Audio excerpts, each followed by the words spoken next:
আমার হাতে যে আইফোনটা দেখতে পাচ্ছেন এটা মূলত হচ্ছে আইফোন 11। এই ফোনটা বিগত কিছুদিন আগে চার্জে দিয়ে রেখে দিয়ে তারপরে হচ্ছে গিয়ে ঘুমায় যাওয়ার পরে যখন সকালে ফোন ঘুম থেকে উঠে ফোনটা নেয় তখন হচ্ছে গিয়ে ফোনটা ডেট পায়। আমাদের কাছে নিয়ে আসার পরে আমরা এটা সম্পূর্ণভাবে ওকে করলাম।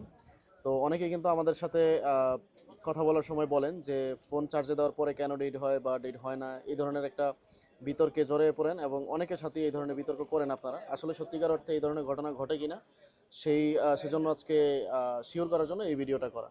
তো এটা ফোনটা এখন রানিং আছে। তো আমি যেই ভাইয়ের ফোন আমি ওনার সাথে একটু কথা বলবো যে আসলে এই ধরনের ফোনগুলি এইভাবে ডেট হয় কিনা এবং ওনারটা কিভাবে ডেট হয়েছিল।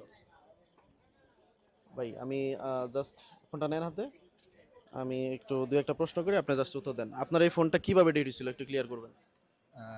রাত্রে ঘুমানোর মানে ফোন টিপছি সারা রাত্র। তারপর বলেন, কোনো সমস্যা নেই, আবার আবার কি নতুন আপনি বলতে থাকেন, আমি এগুলা ঠিক করে ফেলবো, অসুবিধা নেই। আচ্ছা, ঠিক আছে। ফোনটা আমি রাত্রে টিপি, রাত্র একটা যাবত পর্যন্ত টিপছি। তারপর ফোনটা চার্জে লাগে আমি ঘুমাইছি। সকালে চার্জে কোনো খোলার পর ফোনটা মানে অফ অফ অফ হয়ে যায়। পাইছেন আর কি। হ্যাঁ, অফ পাইছি। তো তারপর থেকে রানিং হচ্ছিল না। তারপর থেকে আর রানিং হচ্ছে না।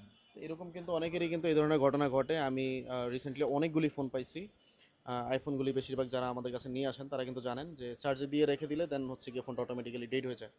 এবং আমরা বিগত যতগুলি সার্ভিস করছি এর ভিতরে বেশিরভাগ সংখ্যা হচ্ছে এই ধরনের সমস্যাগুলি।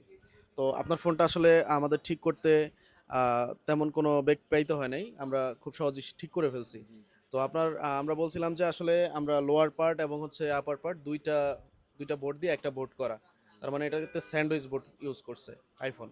তো সেই ক্ষেত্রে আমরা এটা লোয়ার পার্টে শর্ট পাইছি। এখন সমস্যা আসলে সমাধান হয়েছে কিনা। জি, সমস্যার সমাধান হয়েছে। আচ্ছা, এই যে লোয়ার পার্টে কাজ করা আর আপার পার্টে কাজ করা, আপনি আমাদের থেকে তো দেখছেন যে কতটা ইজি কাজ করাটা। জি। এটা আসলে অন্য কোথাও কথা বলে তখন কিন্তু অনেকে ডেড রিস্ক চায় বা বিভিন্ন ধরনের কথা বলে যে আসলে না হওয়ার সম্ভাবনা আছে। আমরা কি এই ধরনের কোনো কথা বলছিলাম? না, না, এরকম কোনো কথা বলিনি। আচ্ছা, তো ভাইকে কিন্তু আমরা প্রায় 6 মাসের একটা ওয়ারেন্টিও দিয়ে দিছি এবং ভাই কিন্তু অনেক বেশি স্যাটিসফাইড এবং সকালে ভোরবেলা উনি রওনা দিয়ে আমাদের দোকানে আসছেন আমাদের কাছে কাজ করানোর জন্য। তো ওনার ফোনটা কিন্তু রানিং অবস্থায় আছে, ফোনটা একটু দেখান।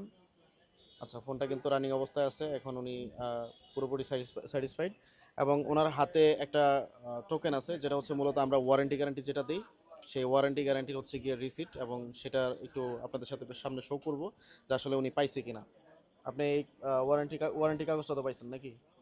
আচ্ছা, দোকানের মেমোর সাথে কিন্তু আমাদের ওয়ারেন্টি কাগজটা অ্যাড করা আছে। তো এটা হচ্ছে গিয়ে উনি 6 মান্থের জন্য একটা ওয়ারেন্টি পাইছেন এবং আশা করি এই 6 মান্থের ভিতরে কোনো সমস্যা হলে আহ, আমরা একদম ফ্রিতে ঠিক করে দিব ওনাকে।